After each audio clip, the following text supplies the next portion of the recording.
Hi friends, ഇന്ന് നമ്മൾ തയ്യാറാക്കുന്നത് ഒരു ചിക്കൻ കറിയാണ്. കുരുമുളക് പൊടി നല്ലവണ്ണം ചേർത്ത് തേങ്ങ വറുത്തൊരു ചിക്കൻ കറിയാണ് ഉണ്ടാക്കുന്നത്. ആദ്യം തന്നെ ഒരു പാൻ ചൂടാകുമ്പോൾ അതിലേക്ക് കുറച്ച് എണ്ണ ഒഴിച്ച് കൊടുക്കാം. ഇനി നമുക്കിതിലേക്ക് ഒരു 4-5 അല്ലി വെളുത്തുള്ളി ചേർത്ത് കൊടുക്കാം. പിന്നീട് കുറച്ച് സവാള, കുറച്ച് കറിവേപ്പില, ഇത്രയും നമുക്കിട്ട് കൊടുക്കാം. ഇത്രയും ചേർത്തൊന്ന് വഴറ്റി കൊടുക്കുന്നുണ്ട്.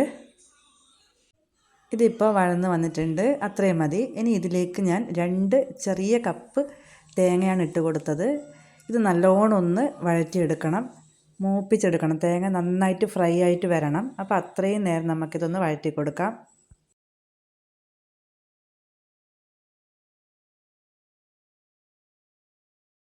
ഇതിപ്പോൾ ഞാൻ കുറച്ച് നേരം വഴറ്റിയപ്പോൾ ഈ ഒരു കളറിലേക്ക് വന്നിട്ടുണ്ട്. ഇത്രയും പോരാ, കുറച്ചും കൂടെ ആയപ്പം ഇപ്പം നിങ്ങൾക്ക് കാണാൻ പറ്റുന്നുണ്ടാവും, കുറച്ചും കൂടെ അത് വഴന്ന് വന്നിട്ടുണ്ട്.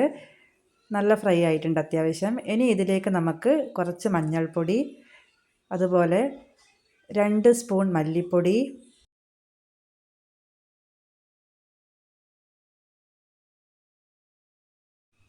2 വലിയ സ്പൂൺ കുരുമുളക് പൊടി, 1.5 സ്പൂൺ കാശ്മീരി മുളക് പൊടിയും കൂടെ ചേർത്ത് കൊടുക്കുന്നുണ്ട്.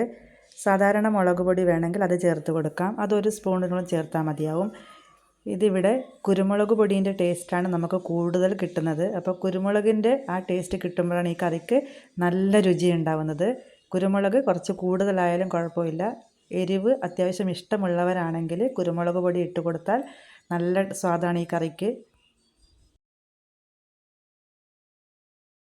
പൊടികളെല്ലാം ഇട്ട് കൊടുത്തതിന് ശേഷം ഞാൻ ചെറിയ തീയിൽ കുറച്ചത് ഫ്രൈ ചെയ്ത് വെച്ചിട്ടുണ്ട്. അതിൻ്റെ പച്ചമണക്കം മാറി ഇപ്പം നല്ല രീതിയിൽ തന്നെ നമുക്കത് കിട്ടിയിട്ടുണ്ട്. ഇനി ഇത് നന്നായിട്ടൊന്ന് പേസ്റ്റ് പരുവത്തിലൊന്ന് അരച്ചെടുക്കണം. ഇതാണ് ഞാൻ ചിക്കൻ വേവിച്ച് വെച്ചിരിക്കുന്നത്. ചിക്കൻ ഞാൻ വേവിച്ച് വെച്ചത് കുരുമുളക് പൊടിയും മഞ്ഞൾപ്പൊടിയും ഉപ്പും ചേർത്തുകൊണ്ടാണ്. കുറച്ച് വെള്ളമൊഴിച്ച് വേവിച്ചാൽ മതി. ഇനിയിപ്പം നമുക്ക് ചിക്കൻ കറി ഉണ്ടാക്കാൻ തുടങ്ങാം. അതിനായി ഞാനിവിടെ ഒരു വലിയൊരു ചട്ടി അടുപ്പത്ത് വെച്ചിട്ടുണ്ട്. ഇനി ഇതിലേക്ക് എണ്ണ ചൂടാകുമ്പോൾ കുറച്ച് ഇഞ്ചി വെളുത്തുള്ളി പേസ്റ്റാണ് ഇട്ട് കൊടുത്തത്.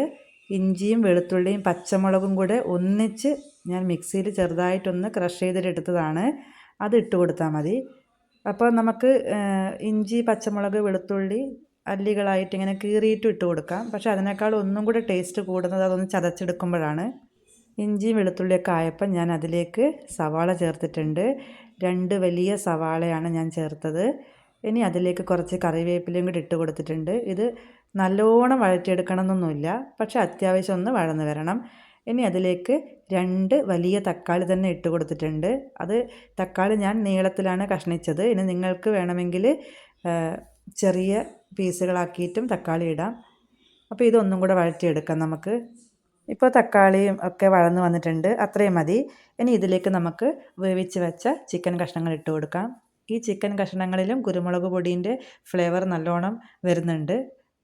ഒത്തിരി എരിവ് എന്നല്ല ഞാൻ പറഞ്ഞത്, പക്ഷേ നല്ലൊരു ഫ്ലേവർ കിട്ടാനായിട്ട് ആ കുരുമുളക് പൊടീൻ്റെ ഫ്ലേവറായിരിക്കും നമുക്ക് ഈ കറിയിൽ കൂടുതൽ ഉണ്ടാവുന്നത്.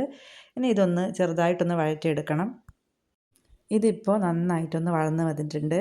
2 മിനിറ്റോളം ഞാനിത് വഴറ്റിയെടുത്തിട്ടുണ്ടായിരുന്നു. ഇനി നമുക്കിതിലേക്ക് നമ്മുടെ അരപ്പ് ചേർത്ത് കൊടുക്കാം. അരപ്പ് നല്ല പേസ്റ്റ് പോലെയാണ് ഞാൻ അരച്ചെടുത്തിരിക്കുന്നത്. അങ്ങനെ തന്നെ അത് അരച്ചെടുക്കണം, എങ്കിലേ നല്ല ടേസ്റ്റ് ഉണ്ടാവും. ഇനി നമുക്കതിലേക്ക് ആവശ്യമായ വെള്ളവും കൂടെ ചേർത്ത് കൊടുക്കാം. ഞാനിപ്പോൾ ആവശ്യത്തിന് വെള്ളം ചേർത്ത് കൊടുത്തിട്ടുണ്ട്. ഇനി നമുക്കിതൊന്ന് കുറുകി നല്ല രീതിയിൽ കുറുകിയ ചാറോടുകൂടി കിട്ടണം. അപ്പോൾ ഒരു 10 മിനിറ്റോളം ഞാനിത് ലോ ഫ്ലെയിമിൽ വെക്കും. എന്നിട്ടിത് കുറുകി വരുമ്പോൾ നല്ല ടേസ്റ്റാണ് കഴിക്കാനായിട്ട്. കാണാനും ഒരു റെഡ് കളർ അല്ലെങ്കിൽ കൂടി നല്ലൊരു കളറാണ് കുരുമുളകിൻ്റെയും മഞ്ഞളിൻ്റെയും. ഇപ്പം നമ്മുടെ ചിക്കൻ കറി റെഡി ആയിട്ടുണ്ട്. Thank you for watching. എല്ലാവരും ഒന്ന് സബ്സ്ക്രൈബ് ചെയ്യണേ, എൻ്റെ ചാനൽ ആദ്യമായിട്ട് കാണുവാണെങ്കിൽ.